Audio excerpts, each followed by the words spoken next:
Welcome back, everybody, to Welp here on YouTube. And Ryan and I are very excited to continue our journey with Beyoncé. We are currently 1/3 of the way through the Atlantic City shows. And this particular song is going to come up. We have not yet seen it. Is this a music video, Ryan? Is that the idea? I believe Yes. so. I believe it Okay. is, yes.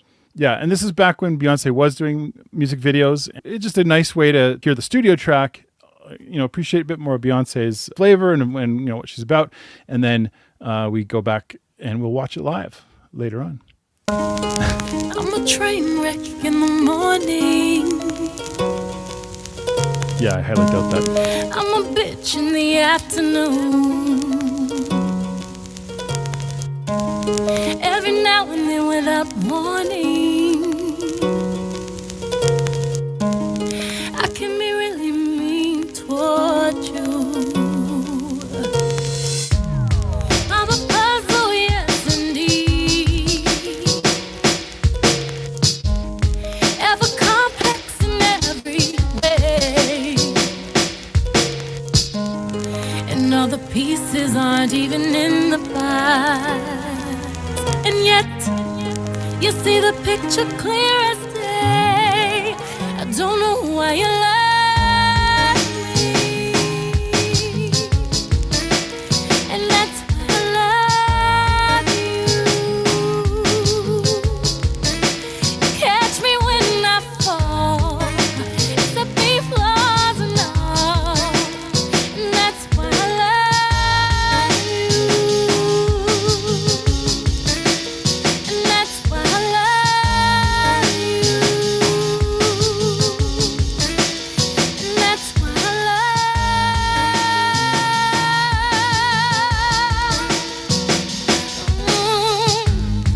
I neglect you when I'm working.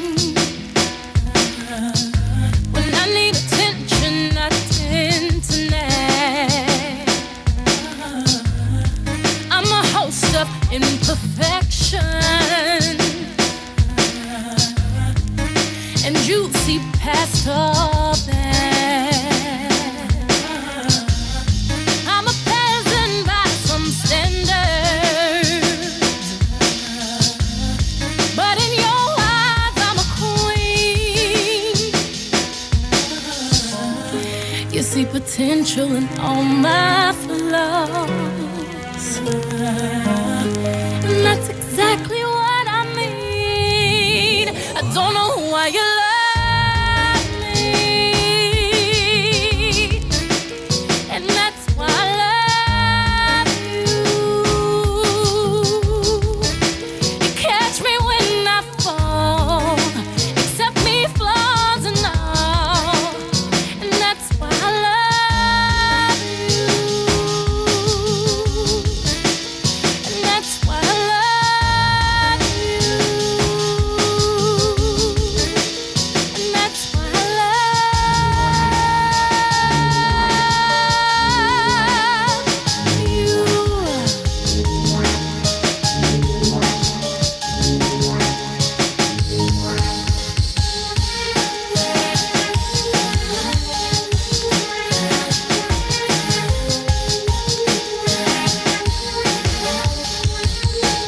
don't know why you love me,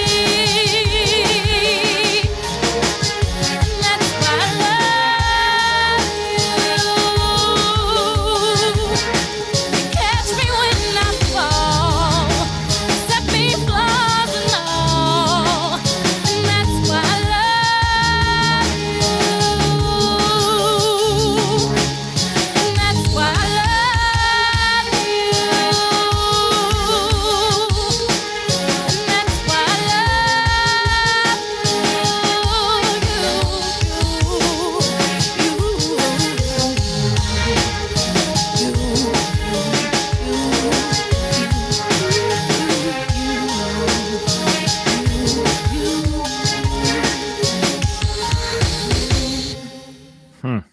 Yeah. I just literally was talking to you about a video that I'm shooting, or I have already shot, for some models. I do videography. That's my job. Lately, I've been getting a lot more, like I do wedding videos, but I've been trying to like branch out and try different venues. And one of the venues I've been doing lately is shooting models and doing like kind of like a profile video for them. I can only imagine what it would be like to be a videographer working with Beyoncé. The model that I was working with is very charismatic, very, easy to film. She's very beautiful. She's very curvy, she's very charismatic, right? She's just got a lot of energy and she moves around. I can't imagine how great it would be to shoot video of Beyoncé because she just looks like she's got something she's got something that she can throw in. It would be a nightmare trying to go through all that footage because you'd be like, oh, all of it's good. Like, I don't know which stuff to cut and how, you know what I mean? Like you'd really have to like trim that down. I'm watching this and I'm like already, again, like the last video, I've got more ideas coming flowing of that because that's where my brain's at. Second to that, I really like this song. This is got that kind of soul sound, very kind of a little bit of rock, even just a basic rock. The drums are real. It's real drums that are playing there that are pounding out the beat there. I enjoyed this music quite a bit. I wonder if this particular song is listened to frequently. I know it's going to show up on the live. It'll be interesting to see it live, but I really like this studio track. Not much more to add. I agree with everything. I was going to comment on the drums when they're doing that bass, the bass.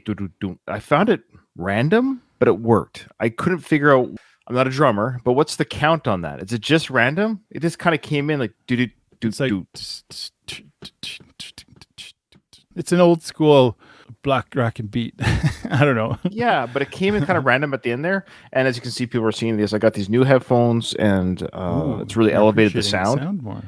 I am appreciating the sound more. So when the bass comes in, I admit, all these other videos we've done, I've missed some of the bass sound. So this is really cool to hear that boop, boop, boop, boop sound, especially on these R&B heavy tracks. Yes, R&B heavy tracks. To hear that bass flow through, it does really elevate the song, at least the studio version of these songs. So her vocal work was amazing on this. I mean, let's not sleep on that at all. The idea of her sultry, soft singing, reminds me of very early 90s type singers. I don't know singers very well, so I don't know who to say. Obviously, it's out of our wheelhouse. I'm just trying to think of a singer that it reminds me of, but I'm having a hard time. I apologize. Yeah. But this song could have fit in the late 80s, early 90s type singing. I like that.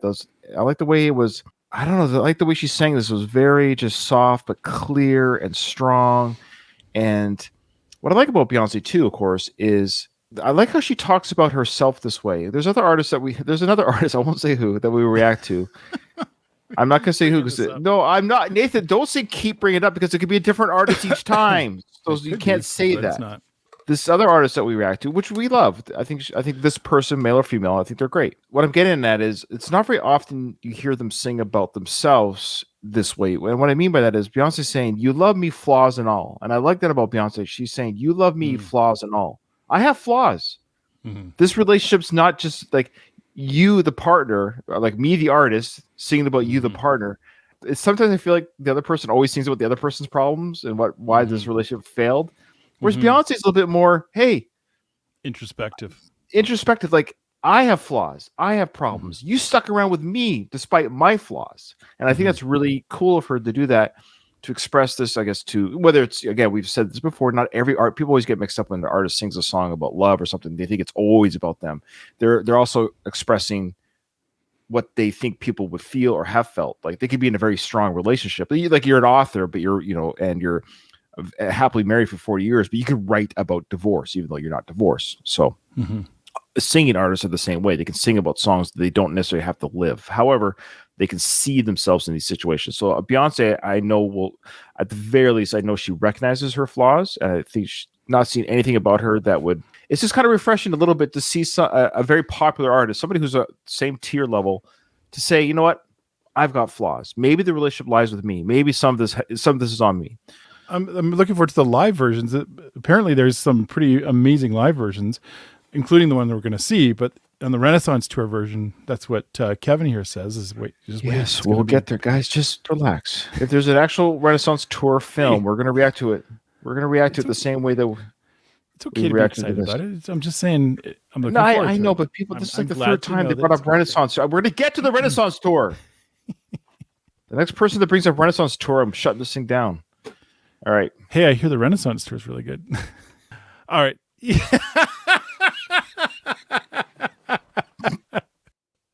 Yeah. Jeez. All right. Okay. Ready? Thanks, everybody. We'll see you in the next one.